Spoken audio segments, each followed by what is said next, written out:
having my team of different people having their own specific things they're really good at, I've built plenty of chatbots for different businesses. And of course, everyone wants the chatbot that's perfect. You can do every little thing in the world. What I find with them is that if you give it two different jobs, let's say you want it to create blog posts and YouTube scripts, it wants to do both every time and it trips itself up because it wants to be so helpful that it's not being 100% helpful in that one thing. So I always try to make chatbots be really good at their own specialty. That's why I have them all separate, because it's clear for me where to go when I need something. It's like going into an office. I want my marketing person. I want my copywriting person. Where do I go? Welcome to Authentic AI for Entrepreneurs, the podcast that shows you how to leverage the power of AI technology without wasting your time or selling your soul. Let's embrace making AI work for you. Hey, my human friend, and welcome to the Authentic AI podcast. I'm your host, Kinsey, and I'm so excited to share this conversation with you. We are chatting with Niki of the Creative CoPilot, and we are geeking out about how you can create a team of custom GPTs for your brand. So if you've been using ChatGPT for a hot minute now, and you're like, okay, I really want to take this to the next level. I want to organize the way I use ChatGPT and create systems that make everything easier. This episode is for you. Niki is dishing up so many awesome actionable tips, and I know you're going to love it. So if you do, make sure that you share this episode with a business friend who could also use to listen to it. And why not leave us 5 stars or a friendly review on whatever podcast platform you're listening to this on, because that truly will help us to continue growing our Authentic AI community and spread that Authentic AI message. All right, let's go ahead and dive right in. Hi, Niki. Thank you so much for coming on Authentic AI for Entrepreneurs. I am so excited to bring you on the show. Oh, I'm so excited just to talk about AI for a little bit. Oh, yes, we are going to nerd out. Before we dive into all the AI stuff, tell us a little bit about who you are and what you do. Yeah, absolutely. I'm Niki Dunigan. I run the Creative CoPilot and teach how to use ChatGPT for creative entrepreneurs, how to leverage it and save your creative energy by using AI in your businesses. Oh man, I can't wait to talk about course stuff with AI. Yeah. Because I've been really diving deep into putting out a lot of courses. And, we were talking before we hit record, like there's always more we can do to integrate more AI tools into our life. But before we dive into all the tips and everything, I kind of like to kick off these conversations by asking, how did you start dipping your toes into the world of AI? What did that look like for you? Sure. So I used to work for a real estate team. I started as a marketing person and then had to quickly develop into a director of operations. And so real estate is very fun in the moment, and sometimes it's not super fun. I wanted to create my own thing on the side. I didn't know what it would look like, but I knew I wanted to do it. I was like, okay, how can I do a 9 to 5 and also launch a whole thing on the side? It just felt like super overwhelming. And someone posted about ChatGPT and I was like, what is this? What's going on here? Jumped in. It was like, okay, let's make a social media post. And I was like, oh gosh, it's actually really good. Where can I go with this? From there, I realized from my own coaching and all that kind of stuff is that creative people don't love systems. They don't love operations things. They don't love building out things because they just want to create things and have fun and do cool things. And so I decided, okay, this AI thing is really like helping me kind of bridge so many skill gaps that I have. How can I teach this to other creatives to like help them have a stepping stone from like never running a business to like, let's get launched. Let's do this thing. Let's have a new business for ourselves. Yeah. Oh, wow. So fun. I know. Whenever I think about AI can help us bridge the gap between like, I use it every day. I'll go to it and be like, here's my crazy meandering brain dump idea here. Help me understand this, be my sounding board, organize this. I love using that for courses too, whereas, okay, I have this idea of my course. This is like all the random things that I want to teach and include, but like, what is the logical way to teach this or organize it? How can I make it as easy as possible? Is that what you're helping people do? Yeah. Like, I just think on one hand, it can take over those skills that you don't have. I'm an awful copywriter. I can talk all day about what I want to talk about, but I have to like put it into writing words. My brain like doesn't know English anymore. And so like, there's those kind of things where you can like, okay, please help me with this. Cause I can't like, when you're starting a new business, you don't always have the money and resources to hire out. ChatGPT is so great for that. And also, like you said, it's such a good thought partner. What I love about it is that our creative brains don't always know how to say things the most articulate way in the moment. So I will just type out, I'm thinking this. What do you think? And ChatGPT will be like, here's what I think. Here's how this matches your brand and your audience and your voice and all these things. I'm like, okay, perfect. Now I have a way to go from working from scratch to let's actually build this thing out. It's really cool. What are some of those mistakes that you see a lot of your students or just people making when they first start using these tools? I think it's such a learning curve. I forget all the time. AI is still so relatively new. I'm so ingrained in it now that I have to have my students remind me. I'll talk to them, oh, you can do this and do that. And they're like, I had no idea you could do that. And I'm like, oh, I'm sorry. Let me like back up. So I'm like, okay. So it's such a learning curve. I don't think there are mistakes to make. I think you have to play around with it and have failures, and it's going to give you bad things sometimes. You kind of recognize that. I really like to look at AI as a thing to play around with. So when it's like not functioning the way you don't really want it to, let's play around with it. See what we can do differently. See how we can kind of change things or talk differently and be honest with it. Another great thing about ChatGPT is that you can be very honest with it. You can be a little bratty and mean to it if you need to be, and you can't hurt its feelings, which is awesome. I think the main thing is people go into it thinking, okay, I need to have a perfect prompt. And if I have a perfect prompt, I can just use it over and over again and I'll get the results I want. I think people forget that I could give you a prompt. I give you 100 prompts and I'm like, this is what I got from it. And then you put it in, completely different answer. And then you're going to feel like you failed. I'm like, no, you didn't fail. The ChatGPT just wants to give you different options. I like to look at it instead of a perfect prompt. Let's chat with these chatbots. Let's just have a conversation. Ask it what you want, see what it does, and then learn how to give feedback to it. Because I think that's where you get that easier flow of conversation going, where you get the results you want. Oh, I love that kind of like softer approach to starting to use these tools and learning how to use these tools. And exactly, I'm actually literally tomorrow opening the doors to my AI Reels Club, which has prompts for Reels, hooks, and captions. I was literally just having a conversation before we hit record with someone who's been using one of my prompts. And she's like, how did I do? I was like, this is great. And here's some tweaks and feedback. It's about allowing these tools to help you and developing the skills, the quote unquote relationship, I guess, with this that will allow you to work faster, right? This is what I keep telling people too. It's like, you can't turn off your brain with these tools. In fact, that's how you're going to get the most generic responses, right? Sure. Instead, it's about really developing your skills of working with them, allowing you to do the work that you're going to be doing anyway a little bit faster, but still making sure that you are running everything through the filter of your brand, through the filter of your strategy. And I think too that firstly, it's exactly like you said, developing prompting skills instead of getting the right prompts is really helpful. And I keep sharing this too a lot on the podcast. It's developing your revising and editing skills, I think is super, super helpful for working with these tools. I don't think a lot of people realize that revising and editing is a skill, you know? Yeah, for sure. So it reminds me of when I was a director of operations. We were a very small team. I had to hire my own assistant. And I remember this first week or so, I would ask her to do something. And then I'd ask her to make a social media post for me. And then she'd make it. And I'm like, this isn't matching anything we do. I would be like, what is she doing? And then I realized I didn't tell her what to do. Like, hey, make social media post. And she made a great post for someone else.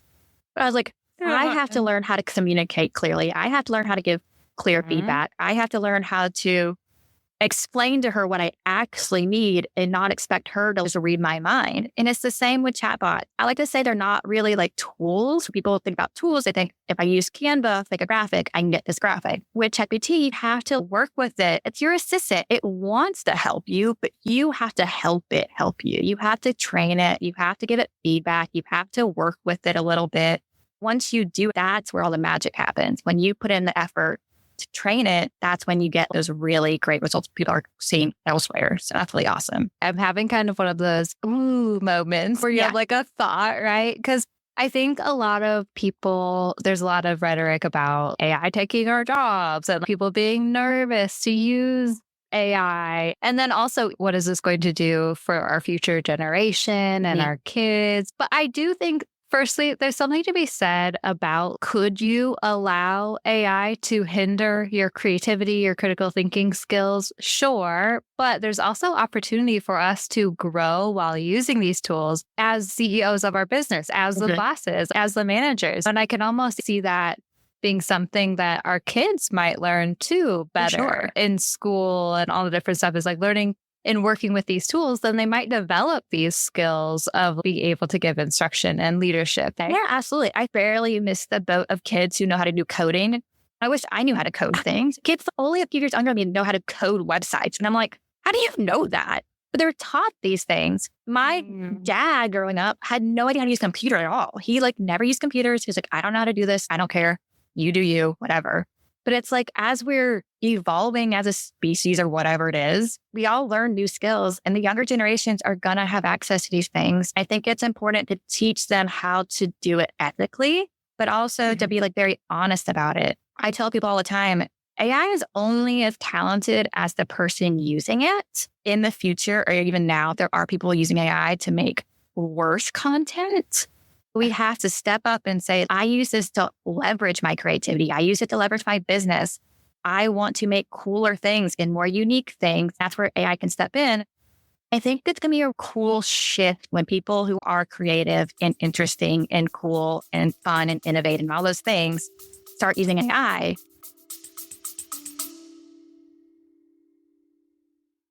Do you want to create more Instagram Reels but get stuck on what to post? I hear you. That's why I'm excited to share our new free resource, the Reels Prompt Playbook for ChatGPT. This playbook includes 20 ready-to-use AI prompts for Reels hooks and captions, and makes it super easy to create trendy content that grabs attention without spending endless hours scrolling Instagram for inspiration. Whether you want to share behind the scenes, offer quick tips, or tap into the latest trends, the Reels Prompt Playbook has you covered. Download your free Reels prompt playbook at DIY.ai/Reels.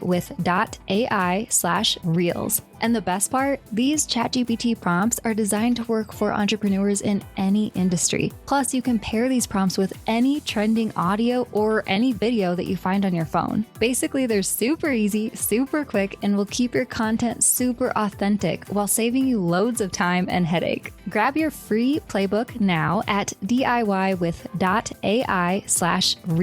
and start showing up on Instagram consistently today.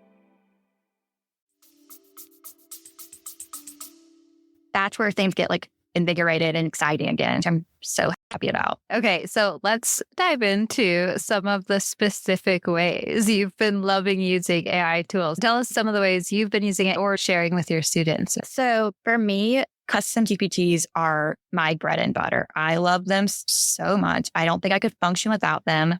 And so in my course, I teach how to do a branding one and a copy one, because if you have a branding chatbot, that's an expert in your brand. For me, I have so many goals for my brand. I have so many words I want to use and phrases I want to use and all these things. And then when I go to make copy, I forget what I'm talking about. I don't know my own phrases, my own pain points, whatever it is I want the messaging in. It's my expert in my brand.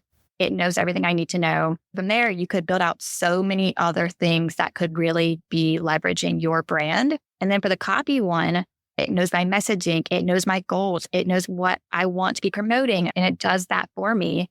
From that, I can make an email chatbot. I can make a social media chatbot. You can take these chatbots and make them as specific and niche down as you want to. And that's where all the fun part happens. I also think, going back to treating them as assistants, I think it's important. People go in thinking, okay, I'm going to put in this prompt and then I'm done for the day. You have to act as if you're walking into an office and your team of chatbots are there waiting for you to tell it what to do for the day.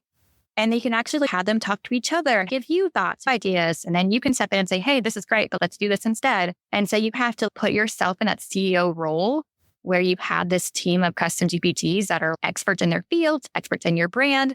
They're ready to go.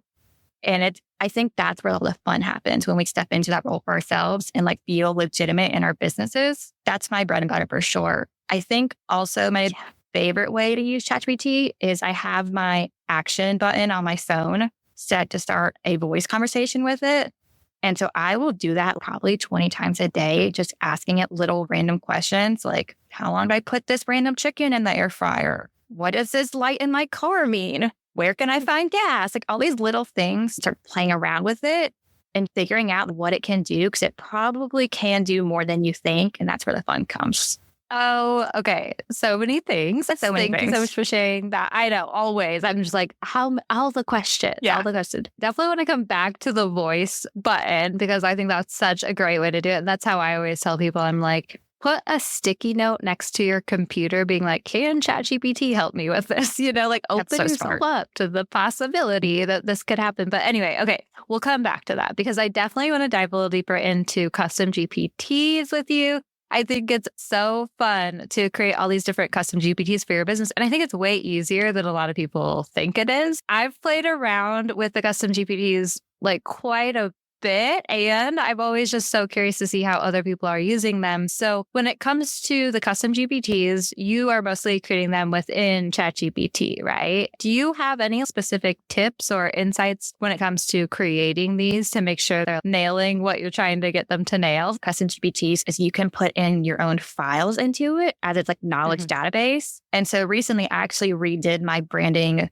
chatbot for my course, and I put in like a 30-page document of like me and this chatbot, like talking about my entire brand. It's 30 pages. I just uploaded in there. I'm like, you need to reference this at every single point in our conversations. Make sure that we are fully focused on this document. And it just makes things so much smoother. And again, I feel like it puts me back in that mode of like training an assistant where I'm just like, here's your operations manual. Take this, run with it. You're good now. I think that's the easiest way to train them. I do always tell people to get started with, you have two ways you can do a custom GPT. You can use the create page or the configure page. The create page is like basically just chatting with the chatbot and telling it what you're looking for, and it'll create that chatbot for you. That's the fun way to do it and get used to figuring out what you're wanting, testing it a little bit, seeing what happens.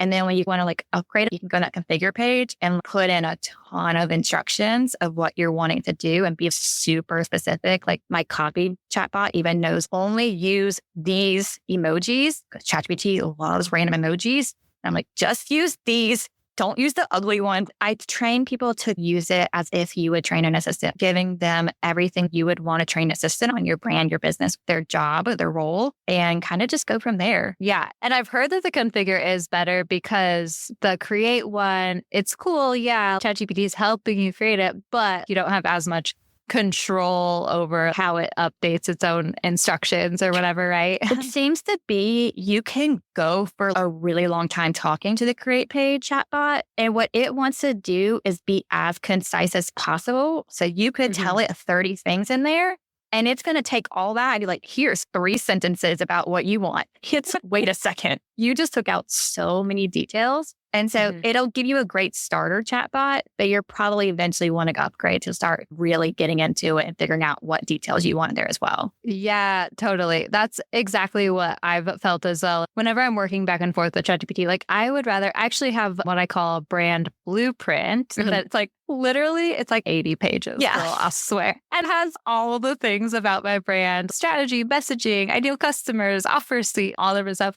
I just have this Google Doc. You can upload straight from Google Drive into your ChatGPT now, which is awesome. I absolutely love having this one Google Doc. I can be as long freaking winded as I want and tell it everything it needs to know about my brand. It is so helpful. And exactly, it doesn't cut out any of the details, which is so nice. I have created a chat bot for my brand, but tell us a little bit about how you decide to create different GPTs, right? Instead of just having one GPT for your entire brand, or why do you have the one for email versus brand strategy and all that different stuff? Tell us all the things. It's definitely a whole lot of trial and error and a lot of time if I were to add it all up.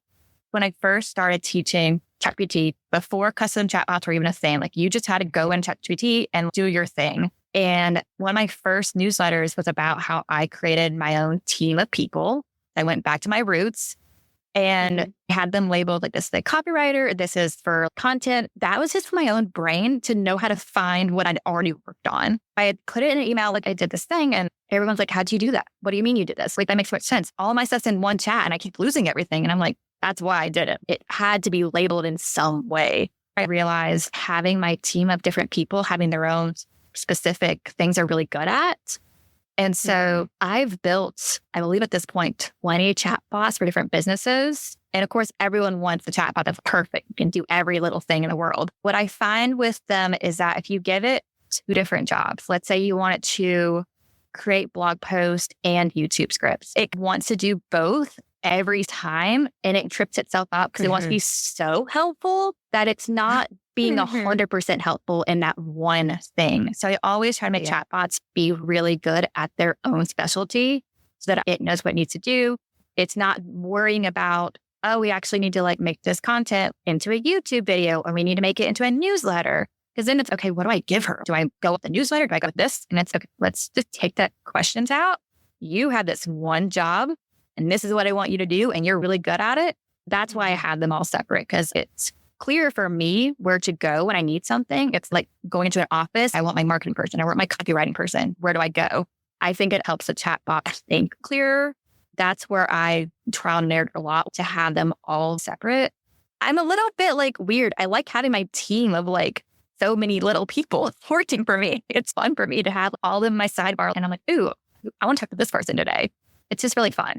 Oh my gosh, I'm imagining you giving them all different personalities, a different name. Do you name them differently? Well, I give them names. I give them fun little logos. They're having a time in my little sidebar. That's actually most enticing to me now, to go create my whole team of custom GPTs. I'm like, each one gets their own little avatar. I'm going to make one snarky. I'm just kidding. But anyway, oh my gosh, I love that so much. That makes so much sense. Just like you can get overloaded with different tasks, ChatGPT can get overloaded. And I have found that same thing that you just said is if you try to give it too many things to do all at the same time, then that's when the quality that it's spitting out at you gets worse. And so, if you find that it's bad or worse quality, then maybe try breaking down the steps of whatever you're trying to do. With my whole big brand blueprint thing that I created, I made sure that I separated all of the different sections with different headings so that ChatGPT can find things easily in the document. And what I've been doing lately is uploading the doc and then saying, when I go to write copy, saying, please review the brand voice section of my brand blueprint, like giving it those instructions.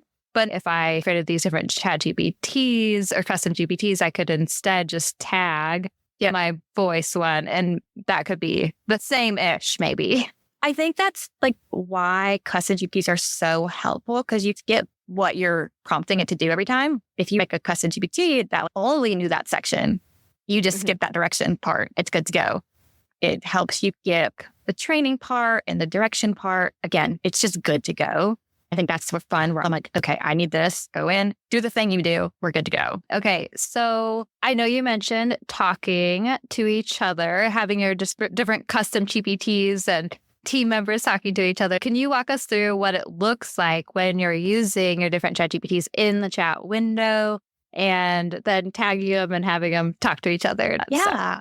So I am still someone who will just jump into ChatGPT and start a conversation with the regular chatbot that it's defaulted to. And I find myself being like, wait, this is not my expert in this. You can actually tag, let's say I'm working on something I'm launching something. And I go into ChatGPT, I'm like, hey, I'm launching this. Can you check this copy for me? And I'm like, wait, it's not my copy editor. Let me get her in here. You can just add the copy editor, say, hey, please look at this. She'll look at it, be like, okay, here's what I think about this. Then I'll say, okay, this looks great to me. Let's add the brand director, have them come in here and say, okay, does this copy match our brand vision? And then they'll say yes or no. And then I'm like, okay. If they say no, hey, copy editor, they said no. Can you make it more this now? But it's like giving that feedback, having them fix the work is fine. You're directing where the conversation's going and bringing them all into one chat, which is super helpful. Because I think people think that they make like 10 different chatbots. They have to talk to them separately and copy and paste things all over the place. You can actually put them in the same chat, which is very fun. Yeah, just by saying the @ symbol. And I also saw recently that if you hit @ it'll prompt you to tag a chatbot or create one right from there, which is just a fun way to do it too. Crazy? So I love all the little tiny updates. I'm like, oh, this is a fun little thing. So let's talk about the voice memoing and the action button on your phone. I do think the voice feature is super helpful, especially for creative people who like that kind of quote unquote face-to-face time with someone. It does make it feel more natural to talk to the chatbot without having to type everything out. I'm excited about where it's going. But in the meantime, I believe I have an iPhone 13 Plus, I think. But they have an action button on the side. If you hold it, you can have it do all kinds of things. Like, it's really good for accessibility, for opening apps. You have automations in your home. You can have them do like different automations in your house, those kind of things. I made it my ChatGPT app to start voice conversation because Siri and I don't click. And I wanted my ChatGPT to talk to me instead. So I was like, okay, let me skip over Siri and just go into ChatGPT. And so that's been really helpful, especially because I'm still someone who struggles with having ChatGPT do little things for me. I love that you have a Post-it note that reminds you to see if it can do what you need. I'm a lot better at just clicking the button, holding it down and saying, hey, I don't know how to do this thing. Can you tell me how to do it? And it's just a really helpful feature, especially because like I do it for myself, work alone. And I'm like, give a second to talk to me about something. And it's like, yeah, let's do it. Yeah, Rich, I do love that so much. I should use the voice feature a little bit more often, probably. I think I'm just like always typing away. Although you can use the voice feature on your computer too, which is awesome. I really don't use it that much. But now that I have my setup, maybe I some more. Yeah. I'm really excited too about like the live video feed too, because I feel like I'm always screenshotting or just like taking a quick photo of something and be like, ChatGPT, help me with this. Yeah. And I feel like the video part of it's going to be so easy to show up my computer screen and be like, what do I do here? There's something, you know. What's so fun about it, their presentation for Omni, is that they showcase like you can have it translate in real time, which I think would be so helpful. I'm half Thai. I go to Thailand every year with my mom. Yeah. I don't speak Thai. My family hates about me. And I'm like, I'm sorry. But I actually went to Korea last year, and my mom, I love her, but she is much more confident than she should be when we travel, because we'll walk out of the hotel and she's like, I know where to go. I know what to do. And I'm like, okay, cool. I'll follow her out the hotel. And she's like, do you know where the subway station is? And I'm like, you said you knew. What are we doing here? And so we ended up in a situation where we were lost in the city. I finally walked like 30 minutes to find a taxi, got in a taxi, and I'm like, Mom, where do we need to go? And we could not get the man to understand we need to go to the train station. So I pulled out my phone and said, tell him I need to go to this station. Took a picture of her map. She's old. She printed it out on paper. And I showed it to him, translated for him, turned it around. He says, okay, cool. And I'm like, and of course, I told my mom, we would have been lost for hours if I didn't have technology. I hope you understand that. He's like, you did really good. And I'm like, it's for ChatGPT. I'm really excited about. They know the really great real world uses of people that can, how they can use it in real world, in real time. That's where I get really excited. I always teach people, just get started with it. I know it's a little weird, a little scary sometimes, but if you get started with it, think about how quickly it's developing. And while it's developing, you're learning the skill, growing your own skill in it. So you're ready to take it on when it's really cool.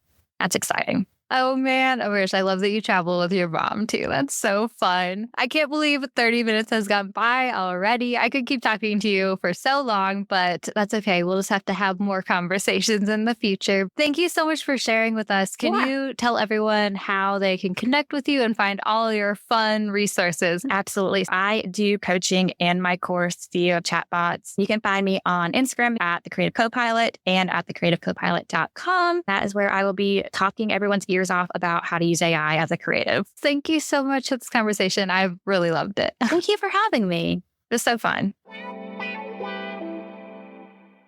How great was Niki, you guys? It was so fun to chat with her about how she uses ChatGPT and especially those custom GPTs to really streamline and organize the processes in her business. I know I'm definitely going to run out and create a few more of those custom GPTs for my own brand. So if you loved this episode as much as I did, make sure that you leave us 5 stars or a friendly review on whatever podcast platform you're listening to this on, because that truly will help us to continue spreading that authentic AI message. All right, I hope you have a wonderful rest of your week, and I'll catch you next time I catch you.